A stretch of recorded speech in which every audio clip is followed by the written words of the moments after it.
Doctor فرحت ہاشمی صاحبہ کے مستند بیانات سننے کے لیے ہمارے چینل قرآنک پلس کو سبسکرائب کریں۔ یہاں قرآن و حدیث کی روشنی میں حقیقی رہنمائی اور روحانی ترقی کے خزانے ملیں گے۔ ابھی جڑیں اور دین کو گہرائی سے سمجھیں۔ نحمده ونصلي على رسوله الكريم اما بعد فاعوذ بالله من الشيطان الرجيم بسم الله الرحمن الرحيم رب اشرح لي صدري ويسر لي امري واحلل عقدة من لساني يفقهوا قولي۔ قرآن مجید کی ایک سورت آپ نے ریسنٹلی پڑھی ہوگی، اذا جاء نصر اللہ والفتح ورأيت الناس يدخلون في دين الله افواجا فسبح بحمد ربك واستغفره انہ کان توابا۔ جب اللہ تعالیٰ زندگی میں کوئی فتح دے، کوئی کامیابی دے، تو کثرت سے اس کی تسبیح کرنی چاہیے اور استغفار کرنی چاہیے۔ اور اتفاق ہے کہ ہمارے آج کی جو دعا ہے وہ بھی استغفار سے متعلق ہے، تو آپ یوں سمجھیں کہ یہ آپ کی تکمیل کا تحفہ ہے۔ اور تو ہم چیپٹر پڑھ رہے ہیں شفا کی دعاؤں میں کثرت سے استغفار کریں۔ آج کی دعا ہے، اے میرے رب مجھے بخش دے اور مجھ پر مہربان ہو جا، بے شک تو ہی بہت توبہ قبول کرنے والا، بہت رحم فرمانے والا ہے۔ عبداللہ بن عمر رضی اللہ عنہ سے روایت ہے، وہ کہتے ہیں کہ بلا شبہ ہم شمار کرتے تھے کہ رسول اللہ صلی اللہ علیہ وسلم ایک ایک مجلس میں 100 بار یہ کلمہ دہراتے تھے، رب اغفر لی وتب علی انک انت التواب الرحیم۔ اے میرے رب مجھے بخش دے اور اپنی رحمت کے ساتھ میری طرف رجوع فرما، مہربان ہو جا، بلا شبہ تو بہت زیادہ توبہ قبول کرنے والا ہے اور رحم کرنے والا ہے۔ تو رب اغفر لی، اے اللہ میرے گناہوں، میری خطاؤں، میری کوتاہیوں کو ڈھانپ دے، مٹا دے، میرے اگلے پچھلے گناہوں کو معاف کر دے۔ انسان غلطی کر کے تو معافی مانگتا ہی ہے، لیکن کیا وجہ ہے کہ اچھا کام کرنے کے بعد بھی، نماز پڑھنے کے بعد بھی ہم 3 بار استغفر اللہ استغفر اللہ استغفر اللہ پڑھتے ہیں؟ کیونکہ ہم انسان ہیں اور انسان کمزور پیدا کیا گیا ہے، وہ خلق الانسان ضعیفا۔ چاہنے کے باوجود بھی ہم اچھے سے اچھے کام کے کرتے ہوئے کچھ نہ کچھ کمی کر جاتے ہیں۔ حق تو یہ کہ حق ادا نہ ہوا، ہم جو بھی کوشش کرتے ہیں اس میں اللہ تعالیٰ کا حق ادا نہیں ہو سکتا، جتنی بے شمار نعمتیں اس نے ہمیں عطا کی ہیں۔ اس لیے بہت ضروری ہے کہ ہم ساتھ کے ساتھ اللہ تعالیٰ سے بخشش بھی مانگتے چلے جائیں، کہ اللہ تعالیٰ ہماری کوتاہیوں کو تو اپنی رحمت سے ڈھانپ دے، کہ وہ ہمارے لیے رسوائی کا سبب نہ بنے، کیونکہ گناہ انسان کے لیے بدبختی اور رسوائی کا سبب ہوتے ہیں۔ تو اللہ تعالیٰ سے درخواست کی جاتی ہے کہ وہ ان کو معاف بھی کر دے، مٹا دے، ڈھانپ دے، ایسے کہ گویا کبھی ہوئے ہی نہ ہوں۔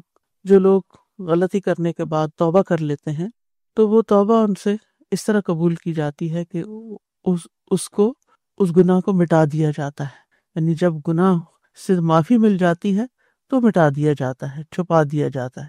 وتب علیہ، اور تو مجھ پر مہربان ہو جا، یعنی میری توبہ قبول کر لے کہ میں غلط رستے کو چھوڑ کر تیرے رستے کی طرف آیا ہوں، تیری اطاعت کی طرف، تیری نافرمانی سے دور ہوا ہوں تیری اطاعت کی طرف آنے کے لیے۔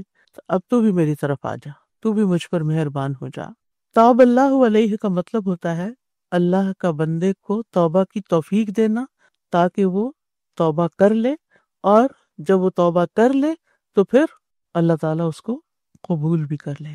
یعنی یہ ہے اللہ تعالیٰ کا بندے کی طرف پلٹ آنا اور متوجہ ہونا دراصل، اور یہ اللہ تعالیٰ کی کتنی بڑی مہربانی ہے۔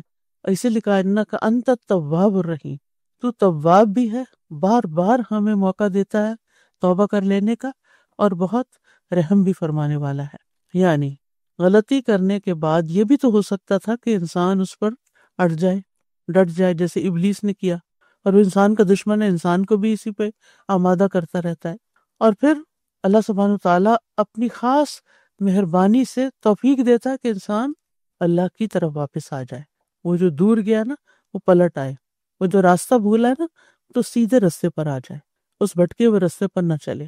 اور اس طرح انسان اللہ تعالیٰ کی طرف پلٹتا ہے اللہ کی دی ہوئی توفیق سے۔ پھر اس توفیق کی وجہ سے انسان توبہ کرتا ہے، استغفر اللہ کہتا ہے، اللہم اغفر لی کہتا ہے، وتوب علیہ کہتا ہے، تو پھر اللہ تعالیٰ کا ایک اور فضل ہوتا ہے کہ اللہ تعالیٰ اس کو قبول کر لیتا ہے، اللہ تعالیٰ مان جاتا ہے۔ تو بہرحال توبہ میں توفیق بھی ہے اور اس کو قبول کرنا بھی ہے، جسے قرآن مجید میں آتا ہے نا ثم تاب علیہم لیتوبوا، پھر یہ سورۃ توبہ کی آیت کا حصہ ہے، پھر اللہ تعالیٰ ان پر مہربان ہوا تاکہ وہ توبہ کر لیں، یعنی توفیق دی تاکہ وہ توبہ کر لیں۔ اور گناہوں کے اعتبار سے توبہ بھی مختلف ہوتی ہے، کچھ گناہ ہوتے ہیں جو انسان چھپ کے کرتا ہے، کچھ گناہ ہوتے ہیں جو انسان علل اعلان کر رہا ہوتا ہے، کچھ گناہ ہوتے ہیں جو حقوق العباد سے متعلق ہوتے ہیں، کچھ گناہ ہوتے ہیں جو اللہ تعالیٰ کے حق سے متعلق ہوتے ہیں۔ تو کچھ چیزیں کامن ہوتی ہیں اور کچھ چیزیں ہر توبہ میں فرق بھی ہوتی ہیں۔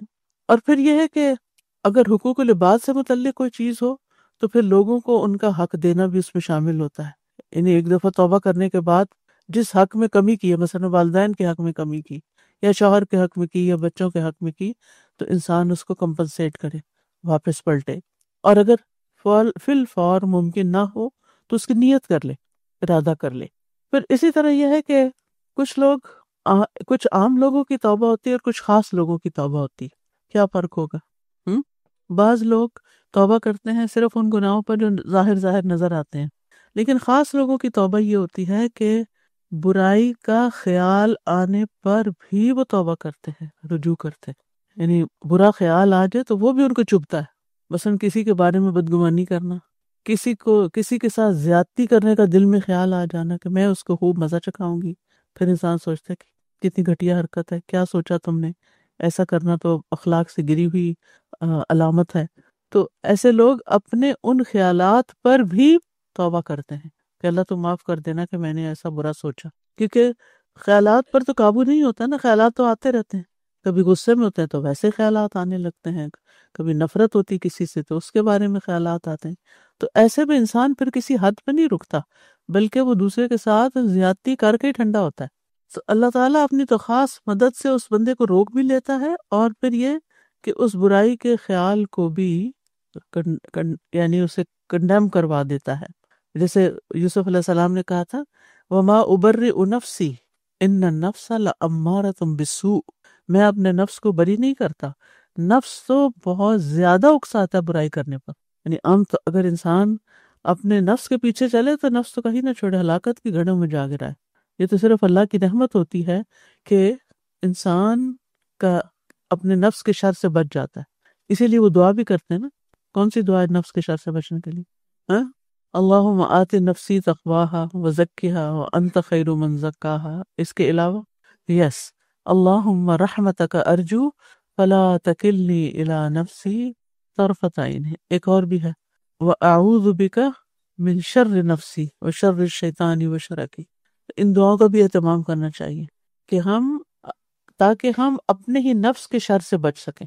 اور باہر کا شر تو نظر آتا ہے نا، کوئی اور ہمارے ساتھ کچھ برا کرتا ہے یا ہمارے اندر کوئی اکساہٹ ہوتی ہے اس کو، لیکن اندر کا شر تو ہمیں خود بھی بعض اوقات پتہ بھی نہیں چلتا کہ ہم برا سوچ رہے تھے، ہم صحیح نہیں سوچ رہے تھے۔ تو اس لیے خاص لوگ جو ہیں، اب آپ خود فیصلہ کر لیں آپ کن لوگوں میں سے ہیں کہ آپ کے اندر وہ چیز آ گئی ہے کہ برائی کا خیال آتے ہی آپ پچھتانے لگتے ہیں کہ میں نے یہ سوچا کیوں، اور توبہ توبہ، یعنی دل میں ہی سوچ رہے ہیں اور دل میں ہی کیے جا رہے ہیں توبہ توبہ توبہ، استغفر اللہ، اکیلے میں کھڑے تنہائی میں ہی استغفر اللہ، یا کسی کیے ہوئے گناہ پہ یا پھر کسی برے آنے والے خیال پر بھی۔ اور پھر جو خاص لوگوں کی توبہ ہوتی ہے نا، وہ صرف گناہوں پہ نہیں ہوتی، اپنی کمزوریوں پر بھی ہوتی ہے کہ یہ نماز اتنی اچھی نہیں ہے، ابھی میری قرآن کی تجوید تلاوت اتنی اچھی نہیں ہے، ابھی میرا فہم اتنا اچھا نہیں، ابھی میں نے اس کام کا پورا حق نہیں ادا کیا۔ یعنی ایسے لوگ اپنی کمزوریوں کو دیکھتے رہتے ہیں، اور ایسے لوگ ترقی بھی کرتے ہیں، پھر وہ آگے بھی بڑھتے ہیں۔ جن کو اپنا آپ پرفیکٹ نظر آتا ہے اور بہت اچھا نظر آتا ہے، پھر ان کی ترقی وہیں رک جاتی ہے، آگے نہیں بڑھ پاتے۔ تو اللہ کے مقرب بندے جو ہوتے ہیں وہ اپنی عبادات کو کامل طریقے پر نہ کرنے سے بھی توبہ کرتے ہیں۔ اور پھر کچھ ہوتے ہیں خاص الخاص لوگوں کی توبہ، ٹھیک ہے، یعنی ایک ہے عام لوگوں کی توبہ کہ اپنے گناہوں کو پر نادم ہونا، دوبارہ نہ کرنے کا وعدہ کرنا، لوگوں کے حقوق واپس کرنا، اور دوسرا ہے خاص لوگوں کی توبہ کہ برے خیالات سے رجوع کرنا، اعمال کی کمزوریوں کو دیکھنا، اور تیسرے ہے خاص الخاص لوگوں کی توبہ، اور یہ ہوتی ہے درجات کی بلندی کے لیے اور جنت کے مقامات میں ترقی حاصل کرنے کے لیے، اعلیٰ علیین تک اللہ تعالیٰ پہنچا دے ہمارے سارے گناہوں کو معاف کر کے۔ کیونکہ جب تک انسان کو اعلیٰ علیین کا پتہ نہیں ہوتا، اس کے لیے کبھی طلب بھی نہیں ہوتی، کبھی کوشش بھی نہیں ہوتی، کبھی اس کا سوچا بھی نہیں ہوتا۔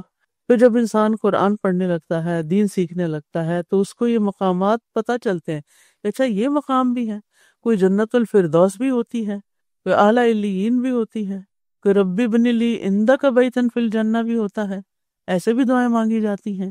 تو پھر اس کو فوراً احساس ہوتا ہے کہ میری تو غلطیاں بہت ہیں، میرے تو گناہ بہت ہیں، مجھے یہ سب ملے گا بھی کہ نہیں، میں کیا اس کو حاصل کر سکتی ہوں یا نہیں۔ مثلاً ایک بچہ اگر گاؤں میں رہتا ہے تو وہ بس گاؤں کے ماحول میں ہی پلا ہوا ہے، تو وہ چاروں طرف بس دیکھتا ہے کھیت ہیں، بیل ہیں، جانور ہیں، اور لوگ کام کر رہے ہیں صبح سے رات تک، بس یہی چیزیں اس کو نظر آتی ہیں۔ ذرا سا وہ اپنے گاؤں سے باہر نکلتا ہے، کسی شہر کی طرف جاتا ہے، تو وہ دیکھتا ہے کہ یہاں تو بچے اسکول بھی جاتے ہیں، اور یہاں لوگ جاب کرنے بھی جاتے ہیں، اور یہاں پر بیل گاڑی کے علاوہ کار بھی چلتی ہے۔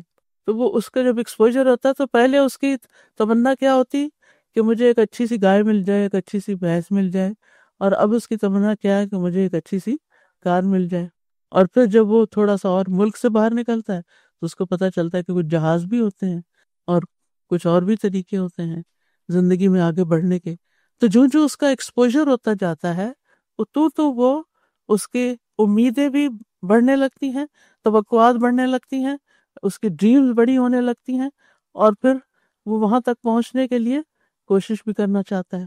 تو بالکل اسی طرح قرآن کے سفر کے ساتھ، دین کے علم کے سفر کے ساتھ، انسان پر جب نیکی، بھلائی اور خیر کی راہیں کھلنے لگتی ہیں تو پھر اس کے عزائم بھی بلند ہونے لگتی ہیں، اور اس طرح اس کی کوششیں بھی زیادہ ہونے لگتی ہیں۔ جب تک بلند منزل سامنے نہ ہو، مثلا اگر آپ نے یہ نیت نہیں کی کہ پہاڑ کی چوٹی پہ جانا ہے تو آپ زمین پہ ہی چلتے رہیں گے، لیکن جس کو چوٹی نظر آ گئی اور وہ اس پہ کلائم کرنے کا ارادہ کر لیتا ہے تو پھر وہ بعضوں کا جان تک خطرے میں ڈال دیتا ہے۔ آپ نے دیکھا ہوگا کتنے ہی کلائمرز جو ہوتے ہیں وہ اپنی جان سے ہاتھ دھو بیٹھتے ہیں، لیکن ان کا شوق پورا نہیں ہوتا، وہ اعلیٰ سے اعلیٰ منزلوں کی تلاش میں رہتے ہیں۔ اور خاص الخاص لوگ جو ہیں وہ مقعد صدق پتہ ہے نا، بھول گئے کس صورت میں آتا ہے؟ سورۃ القمر، اس میں آخری آیتوں میں آتا ہے نا، ان المتقین فی جنات و نہر، اور پھر عند ملیک مقتدر، فی مقعد صدق عند ملیک مقتدر۔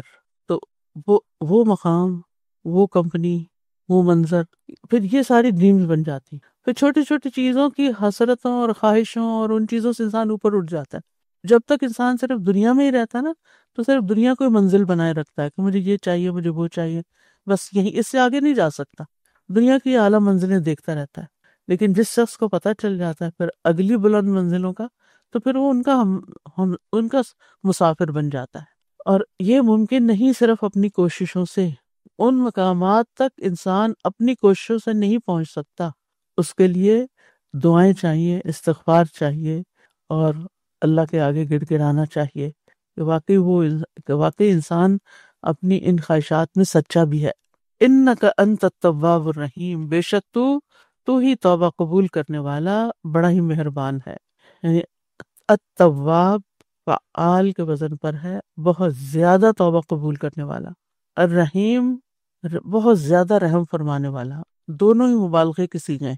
وہ جو اپنے بندوں پر سے عذاب ٹالتا ہے، وہ جو بندوں سے مصیبتیں دور کرتا ہے، اس کی رحمت کے ساتھ ہی ہوتے ہیں۔ اور اللہ سبحانہ تعالیٰ بہت وسیع مغفرت والا ہے۔ تواب یعنی بہت زیادہ توبہ قبول کرتا ہے، یعنی وسیع بخشتا ہے۔ ان ربک واسع المغفرہ، اس کی مغفرت اتنی وسیع ہے کہ وہ سب بندوں کو بخش سکتا ہے، چاہے کوئی کتنا ہی گناہ گار کیوں نہیں۔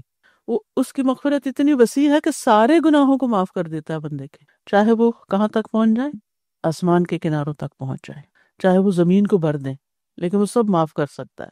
اتنی وسیع ہے اس کی بخشش کہ ہر وقت معاف کر سکتا ہے، دن میں بھی اور رات میں بھی، جس لمحے انسان بخشش مانگے۔ اور اتنی وسیع اس کی مغفرت کہ توبہ کا دروازہ کھلا ہی کھلا ہے، جس وقت چاہو اس میں داخل ہو، الا یہ کہ پھر موت کا وقت آ جائے۔ اور پھر یہ ہے کہ غافر الذنب اور قابل التوب، اور پھر یعفو عن السیئات، درگزر کر جاتا ہے، بہت سے گناہوں پر معافی مانگنے سے مل جاتی، اور کچھ ایسے ہوتے ہیں کہ جو بغیر معافی مانگے بھی معاف کر دیتا ہے اپنی خاص رحمت سے۔ اور انسان کے نیک اعمال کرنے پر. اور پھر اس سے زیادہ آگے بڑھ کر ایسے لوگوں سے اللہ تعالیٰ محبت بھی کرتا ہے. ان اللہ یحب التوابین ویحب المتطہرین. رسول اللہ صلی اللہ علیہ وسلم نے فرمایا اس ذات کی قسم جس کے ہاتھ میں میری جان ہے، اگر تم گناہ نہ کرتے تو اللہ تعالیٰ تمہیں لے جاتا اور ایسی قوم لے آتا جو گناہ کرتے، پھر اللہ سے مغفرت طلب کرتے تو اللہ انہیں بخش دیتا. یعنی اس میں کوئی کمال نہیں کہ کوئی یہ کہے کہ میں نے کبھی کوئی گناہ نہیں کیا، یا پتہ نہیں میرا کون سا گناہ ہے تو میرا نہیں خیال کبھی. ایسا ہو ہی نہیں سکتا، انسان تو خطا کا پتلا ہے، ہر آن کوئی نہ کوئی خطا ہوتی رہتی ہے.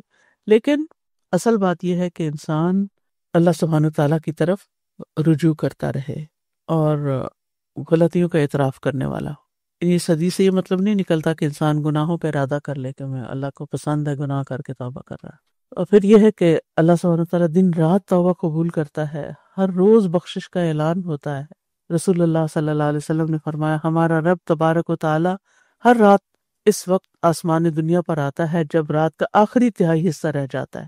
وہ کہتا ہے کوئی مجھ سے دعا کرنے والا کہ میں اس کی دعا قبول کروں؟ ہے کوئی مجھ سے مانگنے والا تو میں اس کو عطا کروں؟ ہے کوئی مجھ سے بخشش طلب کرنے والا تو میں اس کو بخش دوں؟ لیکن ہم تو سو رہے ہوتے ہیں، پکار کا جواب بھی نہیں دیتے. پھر یہ کہ اللہ تعالیٰ بار بار بخشنے والا ہے، یہ نہیں کہ ایک دفعہ گناہ ہو گیا اور معافی مانگی تو آئندہ ہم کہنی تو ہم تو روز ہی کرتے ہیں، اب کب تک معافی مانگیں گے؟ نہیں، بس مانگتے چلے جائیں. گناہ آسمان تک بھی پہنچ جائیں تو وہ معاف کرنے والا ہے، جتنے بھی ہوں جیسے بھی ہوں سب کو معاف کرنے والا ہے، اور جان نکلنے سے پہلے تک توبہ قبول کرنے والا ہے، اور بہت رحم کرنے والا بھی ہے. ارحم الراحمین ہے. لوگ انسانوں کا نام ارحم رکھ لیتے ہیں، حالانکہ ارحم صرف اللہ رب العزت ہے، سب سے بڑھ کر وہ رحم فرمانے والا ہے، اور اس کی رحمت اس کے غضب پر غالب ہے. اور لوگوں کے ظلم اور زیادتی اور گناہوں کے باوجود اللہ تعالیٰ رحم کرتا ہے کہ ان کو کھانے کو دیتا ہے، ان کی ضروریات پوری کرتا ہے. اور اسی لیے ہم دیکھتے ہیں کہ ہر ایک کو توبہ کی دعوت دی جاتی ہے، اور اللہ سبحانہ تعالیٰ اپنے بندوں سے یہی چاہتا ہے کہ وہ یہ نہیں چاہتا کہ غلطی ہوئی نہ ان سے، لیکن یہ چاہتا ہے کہ اگر غلطی ہو تو وہ توبہ کر لیں.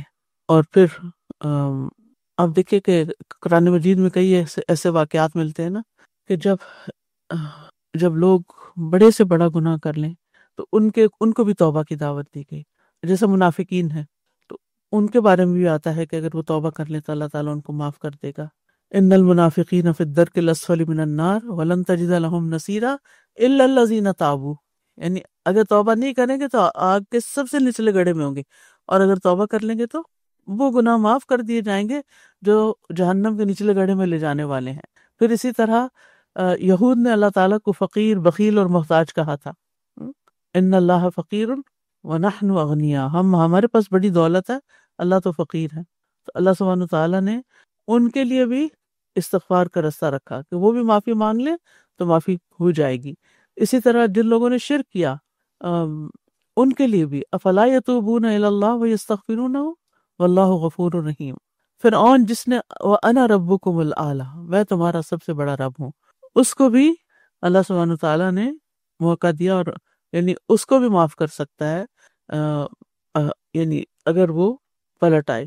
وہ آتا ہے نا سورۃ طٰہٰ میں فرعون کا ذکر کرتے ہوئے اللہ تعالیٰ فرماتا ہے وَإِنِّي لَغَفَّارٌ لِمَن تَابَ وَآمَنَ وَعَمِلَ صَالِحًا ثُمَّ اهْتَدَىٰ، کہ بے شک میں یقیناً اس کو بہت بخشنے والا ہوں جو توبہ کرے اور ایمان لائے اور نیک عمل کرے پھر سیدھے رستے پر چلے. پھر آپ دیکھیے کہ آخری پارے میں آتا ہے نا اصحاب الاخدود کا واقعہ، انہوں نے مومن مردوں اور عورتوں کو آگ میں ڈالا تھا بچوں سمیت. اللہ تعالیٰ فرماتے ان الذین فتنوا المؤمنین والمؤمنات ثم لم یتوبوا، جنہوں نے مومن مردوں اور عورتوں کو عذاب میں ڈالا پھر توبہ نہیں کی، فلہم عذاب جہنم ولہم عذاب الحریق. یعنی اگر وہ بھی توبہ کر لیتے تو ان کو بھی معاف کر دیا جاتا. اس سے سنگین جرم کیا ہو سکتا ہے؟ حسن بصری کہتے ہیں اس کے جود و کرم کو دیکھو، ان لوگوں نے اس کے دوستوں کو قتل کیا اور وہ انہیں توبہ اور مغفرت کی دعوت دے رہا ہے. تو اس لیے انسان کو کبھی بھی مایوس نہیں ہونا چاہیے زندگی میں، جتنے بھی بڑے گناہ ہو جائیں واپس پلٹ آنا چاہیے. یہ نہیں سوچنا چاہیے اچھا 4 اور کر لوں کیونکہ 2 پہلے کر چکے وہ تو ہونے نہیں، معاف تو پھر جانا تو جہنم میں ہی ہے تو اس لیے تو اور بھی گناہ کر لو، مزے کر لو. نہیں، اللہ تعالیٰ کبھی نہیں چاہتا کہ بندہ پھٹکے. اب دیکھیے ایک چھوٹی سی بات ہے، اپنے آپ پہ رکھ کے دیکھیے، کیا آپ پسند کرتے ہیں کہ آپ کا بچہ بگڑ جائے؟ کوئی ماں یہ پسند کرے گی کہ اس کا بچہ بگڑ جائے، اس کا بچہ راستے سے ہٹ جائے، اس کا بچہ پڑھائی چھوڑ دے، اس کا بچہ غلط کمپنی میں چلا جائے؟ نہیں چاہتے نا ہم. کیوں؟ کیونکہ ہم ان سے محبت کرتے ہیں. حالانکہ ہم نے صرف ان کو جنم دیا، ہم نے تو کچھ بھی نہیں کیا، ہم نے تو ان کو بنایا بھی نہیں. ان کا خالق بھی اللہ ہی ہے. اس کے باوجود یعنی ہم تو ٹائملی کسٹوڈین ہے نا کچھ عرصے کے لیے. اس کے بعد تو اللہ کی امانتیں اللہ نے لے لینی ہے، پھر جو ان سے چاہے کرے، جو ہم سے چاہے کرے. یہ تھوڑا سا عارضی سا ملاپ ہے دنیا میں ہمارا. آخرت میں تو صرف اس صورت میں ہوگا جب سب نیک ہوں گے. تو اس میں آپ دیکھیے کہ ہمارے دلوں میں سب سے زیادہ اس بات کی فکر ہوتی ہے کہ ہمارے بچے سیدھے راستے پر رہیں، وہ زندگی میں ناکام نہ ہوں، وہ زندگی میں پریشان نہ ہوں، ان کو کوئی مشکلات نہ ہوں. اور اگر ہم دیکھتے ہیں کہ وہ محنت نہیں کر رہے یا کام نہیں کر رہے تو ہمیں غم لگ جاتا ہے. آپ کیا سمجھتے ہیں جس رب نے ہمیں بنایا، اپنے آدم کو اپنے ہاتھوں سے بنایا اور ہمیں پیدا کیا اور اپنی روح ڈالی، یعنی سبحان اللہ وہ چاہے گا کہ ہم بگڑ جائیں اور ہم اپنی زندگی ضائع کر کے آ جائیں اور ہم اپنا مال تباہ کر دیں اور ہم اپنے آپ کو ختم کر لیں؟ کبھی بھی نہیں چاہے گا.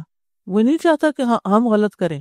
وہ کیا چاہتا ہے کہ ہمیں بخش دے، وہ ہمیں معاف کرنا چاہتا ہے. اس لیے ہمیشہ اللہ تعالیٰ کی طرف پلٹتے رہیں، اور اس پلٹنے میں دیر نہ کریں کہ آج کریں گے تو 60 سال کی عمر میں تو پھر جا کے معافی مانگ لیں. اس کو پتا کہ 60 سال جینا بھی ہے کہ نہیں. اپنے خیالات پہ تو چیک ہم خود ہی رکھ سکتے ہیں نا. اپنے دیکھیں جن لوگوں کو ہارٹ پرابلم ہوتا ہے یا جن کو بلڈ پریشر ہوتا ہے یا جن کو شوگر ہوتی، ان کو یہ پتا ہوتا ہے نا بیمار ہے، کیا کرتے ہیں؟ چیک کرتے رہتے ہیں، بلڈ پریشر چیک کرتے رہتے ہیں، شوگر چیک کرتے رہتے ہیں. جن کو بخار وغیرہ ہوتا ہے بخار چیک کرتے رہتے ہیں. اسی طرح ہمیں پتا ہے ہم کمزور انسان ہیں، ہمارے دل ابھی پوری طرح شفا یاب نہیں، تو ہمیں اپنے ایمان کو چیک کرتے رہنا ہے. نیچے تو نہیں جانے لگا تو فوراً اوپر لانے کی کوشش کرنی، فوراً وہ دوا لینی ہے، اس جگہ جانا ہے جہاں علاج ہو جائے. کیونکہ ہلاکت میں تو نہیں ڈالنا نا اپنے آپ کو، نقصان تو نہیں کرنا نا اپنا. اگر ہم یہ تو شوگر لو ہو رہی ہے تو ہم یہ کو تھوڑی کہتے لو ہی ہے نا، ہوتی رہے کیا فرق پڑتا ہے. روزانہ کی دوا روزانہ کھانی ہے. ٹھیک ہے، ٹپ مل گئی.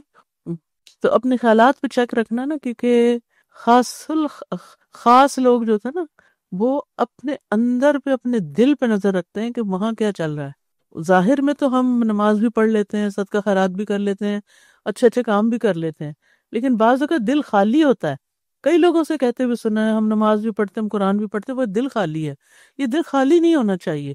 الا ان اولیاء اللہ لا خوف علیہم ولا هم یحزنون. یہ خوف اور حزن دونوں دل سے تعلق رکھتے ہیں. تو جو اولیاء اللہ ہوتے ہیں نا، جو اللہ کے دوست بن جاتے ہیں، اللہ کے خاص بندے بن جاتے ہیں، تو پھر ان کے اندر ایک اور خاص قسم کا چین آتا ہے. اس کے لیے اسٹرائیو کرنا چاہیے. اور اس میں آپ دیکھیے کہ جب ہم اپنے اندر کو دیکھنے کے قابل ہو جاتے ہیں نا، ہماری بصیرت با ہو جاتی. ایک ہوتی ہے نا بصارت، آئی سائٹ، ٹھیک ہے، اور ایک ہے قلب کی آئی. دل کی آنکھیں جب کھل جاتی ہیں نا، وہ دیکھنے لگتا ہے کہ کیا کیا رکھا ہوا ہے اور کون سی چیز آنا شروع ہو گئی، کس چیز کی محبت پڑنے لگ گئی ہے اس میں، کس دنیا کی یا کسی خاص چیز کی، یہ کیا ہم و غم یہاں آ گیا ہے، یا کیا فضول باتیں یہاں سوچنا شروع ہو گئی ہوں میں، یا کس چیز کے ارادے کرنے لگ گئی ہوں. تو وہ سب کچھ مانیٹر کرتے رہیں. اے میرے رب مجھے بخش دے، مجھ پر رحم کر، میری کمیاں پوری کر دے، مجھے بلندی عطا فرما، مجھے رزق عطا کر اور مجھے ہدایت عطا کر. ایک ہی دعا میں بہت کچھ مانگ لیا گیا ہے. اس کے بارے میں ایک روایت آتی ہے جو ضعیف ہے، جو 2 سجدوں کے درمیان پڑھنے والی، لیکن دعا بہرحال اپنی جگہ ثابت ہے، دعا پڑھی جا سکتی ہے، لیکن اس کو صرف وہاں کے لیے مخصوص نہ کریں. ٹھیک ہے. عاصم بن حمید کہتے ہیں، یہ سنن ابن ماجہ کی روایت ہے، کہ میں نے عائشہ رضی اللہ عنہا سے سوال کیا کہ نبی صلی اللہ علیہ وسلم رات کے قیام یعنی تہجد کی ابتدا کس چیز سے کرتے تھے؟ انہوں نے کہا تم نے مجھ سے وہ بات پوچھی ہے جو تم سے پہلے کسی نے نہیں پوچھی. آپ 10 بار اللہ اکبر، 10 بار الحمدللہ، 10 بار سبحان اللہ اور 10 بار استغفر اللہ کہتے، پھر فرماتے اللہم اغفر لی واہدنی وارزقنی وعافنی. تو یہ اس کا مطلب ہے کہ یہ دعا 2 سجدوں کے بیچ میں نہیں بلکہ کھڑے ہو کر دعائے استفتاح کے طور پر پڑھنی چاہیے. ٹھیک ہے. اس میں بھی آپ دیکھیے رب اغفر لی وارحمنی، اے اللہ میرے گناہوں کو مجھ سے مٹا دے اور مجھ پر رحم فرما، جیسا کہ پچھلی دعا میں ہے. آپ دیکھیں گے کہ عام طور پر غفور اور رحیم، مغفرت اور رحمت ساتھ ساتھ آتے ہیں. ٹھیک ہے، کیونکہ بخشش ہو گئی اب مزید اس رستے پر ثابت قدمی کے لیے کیا چاہیے؟ اللہ کی رحمت چاہیے. اللہ کی رحمت ہوگی تو ہی انسان کیا ہوگا؟ صحیح اس رستے پہ چل سکے گا، استقامت اختیار کرے گا. اور پھر یہ کہ انسان وہ اعمال بھی کرے کہ جو انسان کو اللہ کی رحمت کے قریب کرتے ہیں. جیسے آتا ہے نا، ان رحمت اللہ قریب من المحسنین. یعنی جب آپ اللہ تعالیٰ سے بخشش مانگیں تو پھر اس بخشش کے ساتھ ساتھ جو جس نیک عمل میں کوتاہی ہوئی اور اس پر بخشش مانگ رہے ہیں وہ نیک عمل کرنا شروع کر دیں. یا پھر یہ ہے کہ اور نیکیاں کریں، کیونکہ نیکی کرنے والوں کے قریب ہوتی ہے اللہ کی رحمت. سورۃ الجاثیہ میں آتا ہے فَأَمَّا الَّذِينَ آمَنُوا وَعَمِلُوا الصَّالِحَاتِ فَيُدْخِلُهُمْ رَبُّهُمْ فِي رَحْمَتِهِ ذَلِكَ هُوَ الْفَوْزُ الْمُبِينُ. پھر جو لوگ ایمان لائے اور انہوں نے نیک اعمال کیے انہیں ان کا رب اپنی رحمت میں داخل کرے گا. تو ساری ہی نیکیاں اللہ کی رحمت لانے والی ہوتی ہیں، چاہے وہ آپ اللہ کی عبادت کی شکل میں کریں یا پھر بندوں کی خدمت کی شکل میں کریں. یعنی بندوں کے ساتھ جو احسان آپ کرتے ہیں، محسن بنتے ہیں، وہ بھی اس میں شامل ہو جاتا ہے.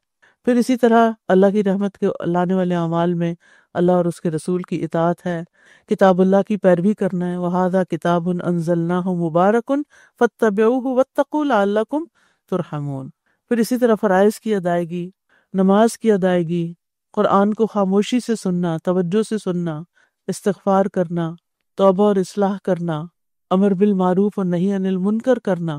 المؤمنون والمؤمنات بعضهم اولیاء بعض یأمرون بالمعروف وینہون عن المنکر ویقیمون الصلاة ویؤتون الزکاة ویطیعون اللہ ورسولہ اولئک سیرحمہم اللہ ان اللہ عزیز حکیم. پھر اللہ کے راستے میں جان اور مال لگانا، پھر اللہ کا ذکر کرنا، یہ ساری چیزیں اللہ کی رحمت کو لاتی ہیں. نماز کے بعد مصلی پہ بیٹھے رہنا، یہ بھی ایک بڑی نیکی ہے جو اللہ کی رحمت لاتی ہے بندے کی طرف. دوسروں کو معاف کر دینا، زمین والوں پہ رحم کرنا. ارحموا من فی الارض یرحمکم من فی السماء. تم زمین والوں پہ رحم کرو، آسمان والا تم پہ رحم کرے گا. اسی طرح معاملہ کرتے ہوئے نرمی کرنا دوسروں کے ساتھ، خرید و فروخت کرتے ہوئے، لین دین کرتے ہوئے، کسی کے ساتھ کسی بھی طرح کی ڈیلنگ آپ کر رہے ہیں، چاہے اپنے بچوں کے ساتھ کر رہے ہیں یا بڑوں کے ساتھ کر رہے ہیں، یہ سارے کے سارے معاملات ایسے ہیں کہ جن کے کرنے سے اللہ کی رحمت آتی ہے. اچھے طریقے سے کریں تو قرض کا لین دین ہے، خرید و فروخت ہے، عیادت ہے. پھر اس دعا میں آتا ہے وجبرنی.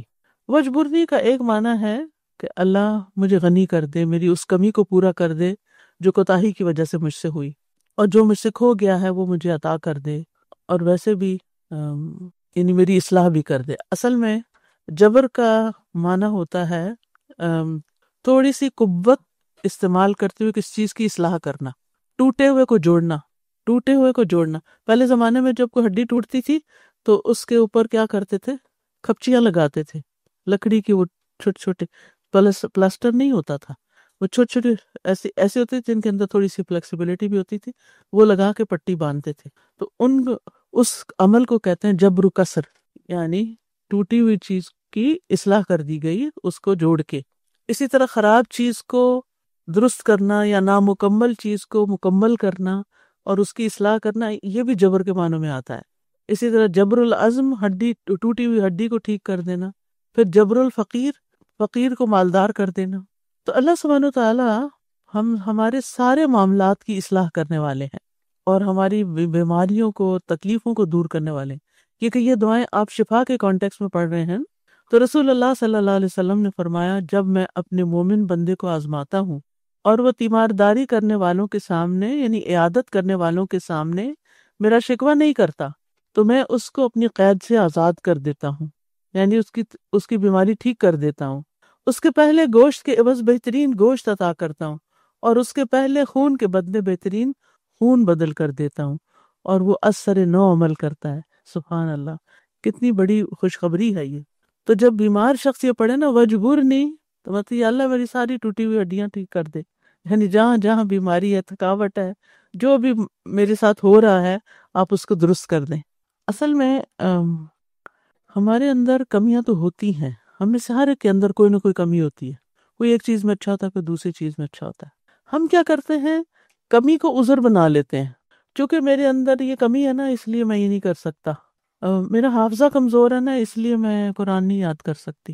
یعنی پہلے سے ہی ازیوم کر لینا اور ہینڈز اپ کر دینا، بس یہ میں نہیں کر سکتی، یہ نہیں ہو سکتا، یہ بڑا مشکل ہے، اور چیلنج قبول نہیں کرتے. اور ہم بار بار یہ بات دہرا کے نا اپنے مائنڈ کو یہ رجسٹر کرواتے ہیں اور اس کو یہ سبق یاد کراتے ہیں کہ تم یہ کام نہیں کر سکتے. ہمارے دماغ کا ایک حصہ جس کو ناس کہتے ہیں، تو وہ اس حصے میں چیزیں جو ہیں وہ یعنی جس طرح کی باتیں ہم کرتے ہیں نا بار بار، وہ وہاں پر جمع ہو جاتی ہیں. اور پھر دماغ یہ نہیں بتاتا آپ کو کہ یہ صحیح میموری ہے یا غلط ہے، وہ میموری ہے. جو آپ کہہ رہے ہیں نا وہ ویسا ہی سمجھتا ہے، ایسا ہی ہے، پھر وہ آپ ویسے ہی ہونے لگتے ہیں. جب آپ سوچتے نہیں انشاءاللہ میں کر لوں گی، یہ ہو سکتا ہے، ہو جائے گا، اللہ پہ بھروسہ، ہو جائے گا، پھر وہ ہو بھی جاتا ہے.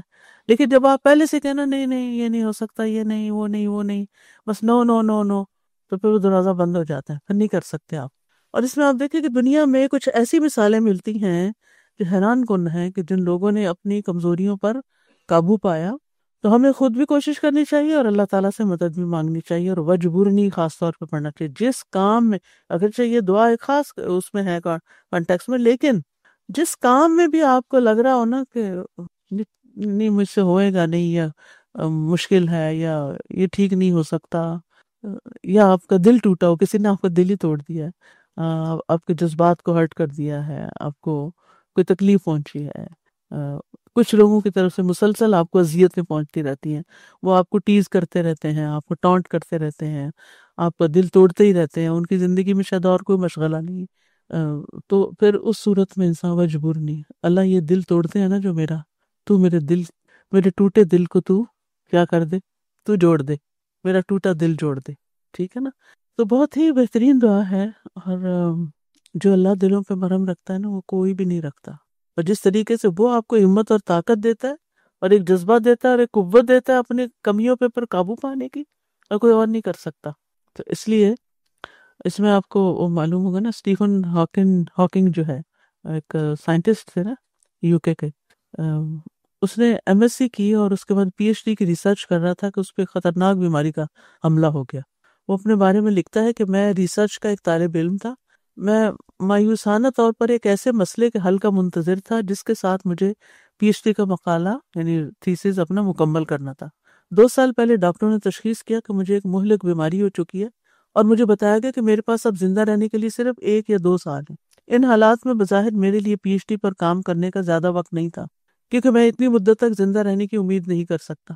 مگر 2 سال گزرنے پر بھی میرا حال زیادہ خراب نہیں ہوا تھا اور واقعات کچھ بہتر ہوتے جا رہے تھے.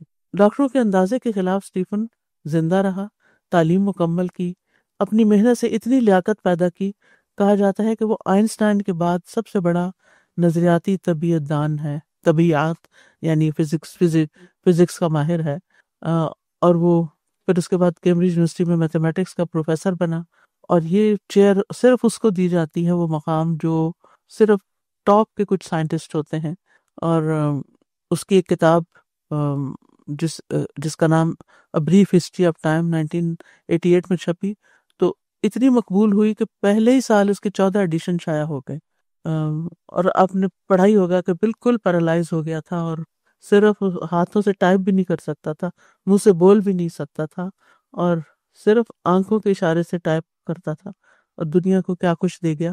تو بہرحال مسلمان تھا یا نہیں الگ بات ہے، اس وقت ہم اس بحث میں نہیں پڑیں گے کہ آپ، کیونکہ بعض اوقات میں ایسی کوئی مثال دوں تو کچھ لوگوں نے مجھ پہ اعتراض بھی کیا کہ آپ ایسی مثالیں کیوں دیتی ہیں.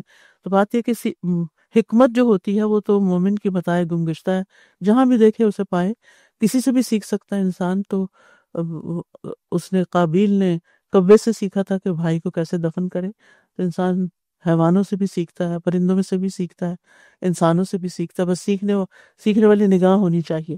جہاں پر اس کہانی کو بیان کرنے کا مقصد یہ تھا کہ جب اس نے سوچ لیا کہ مجھے یہ کام کرنا ہے، تو اس نے نہ سوچا میں بیمار ہوں، نہ سوچا میں اپاہج ہوں، نہ سوچا میں یہ نہیں کر سکتا. یہ سوچنا ہی نہیں میں نہیں کر سکتا. کوئی بھی فائدہ مند کام جو آپ کر سکتے ہو زندگی میں، اس کے بارے میں یہ نہ کہیں کہ یہ میرے لیے تو ہے ہی نہیں، میں تو نہیں کر سکتا. نہیں، اگر اللہ نے آپ کے سامنے کوئی چیز رکھی ہے تو اسی لیے رکھی ہے کہ آپ کر سکتے ہیں۔ پھر ہے ورفانی، اور مجھے بلندی عطا کر، یعنی دنیا اور آخرت میں بلندی عطا کر۔ یہ بھی ہر انسان کا شوق ہوتا ہے اوپر جانے کا، تو پھر اس کے لیے بھی کچھ کرنا پڑتا ہے، عمل کے بغیر تو زندگی نہیں بنتی۔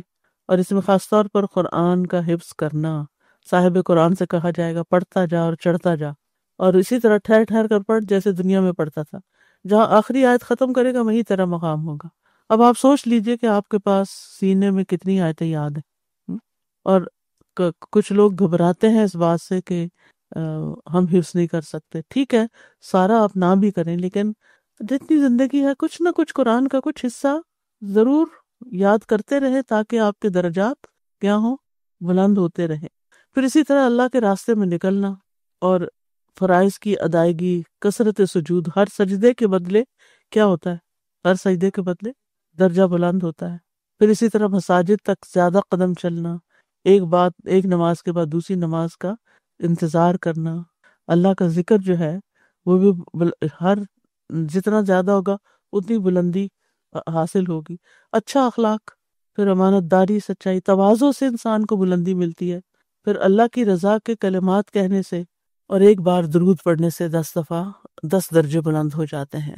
بہرحال ورزقنی، اللہ مجھے رزق عطا کر، دنیا اور آخرت کی خیر عطا کر، کسی محنت مشقت کے بغیر اپنے پاس سے رزق عطا کر، کیونکہ رزق کا مکمل اختیار اللہ کے پاس ہے۔ اللہ ہی بڑھاتا ہے رزق اور وہی گھٹاتا ہے، اور اللہ مومن بندوں کو دنیا اور آخرت میں رزق دینے والا ہے، اور وہاں سے دیتا ہے توکل کرنے پر جہاں سے بندہ سوچ بھی نہیں سکتا۔ پھر ہے واہدنی، اور مجھے ہدایت دے، یعنی ہر معاملے میں مجھے صحیح کام کرنے کی توفیق دے، میرے اندر الہام کر دے کہ یہ صحیح ہے، یہ کر لو۔ اکثر ہم دو راہے پہ کھڑے ہوتے ہیں۔ دو راہا کیا ہوتا ہے؟ ادھر بھی رستہ جا رہا ہے، ادھر بھی جا رہا ہے، اور انسان اسٹرک کا بیچ میں کون سا موڑ لے، کدھر کو جائے، کون سی ایگزٹ لے۔ تو اللہ ہی بہتر جانتا ہوتا ہے نا کہ انسان کے حق میں زیادہ بہتر کیا ہے۔ تو اس لیے اللہ تعالیٰ سے ہدایت مانگتے رہنا چاہیے۔ اور ہدایت کی بھی دو قسمیں ہوتی ہیں، ایک توفیق کی ہدایت ہوتی ہے، اور ہر چیز اللہ کی توفیق سے ہی ہوتی ہے۔ جب وہ توفیق دیتا ہے تو انسان کر پاتا ہے، اور دوسرے یہ ہے کہ پھر ہدایت کے لیے کتاب ہدایت کو پڑھنا ہوتا ہے۔ تو اللہ تعالیٰ سے دعا ہے کہ وہ ہمیں اس کی توفیق عطا فرمائے۔ ڈاکٹر فرحت ہاشمی صاحبہ کے مستند بیانات سننے کے لیے ہمارے چینل قرآنک پلس کو سبسکرائب کریں۔ یہاں قرآن و حدیث کی روشنی میں حقیقی رہنمائی اور روحانی ترقی کے خزانے ملیں گے۔ ابھی جڑیں اور دین کو گہرائی سے سمجھیں۔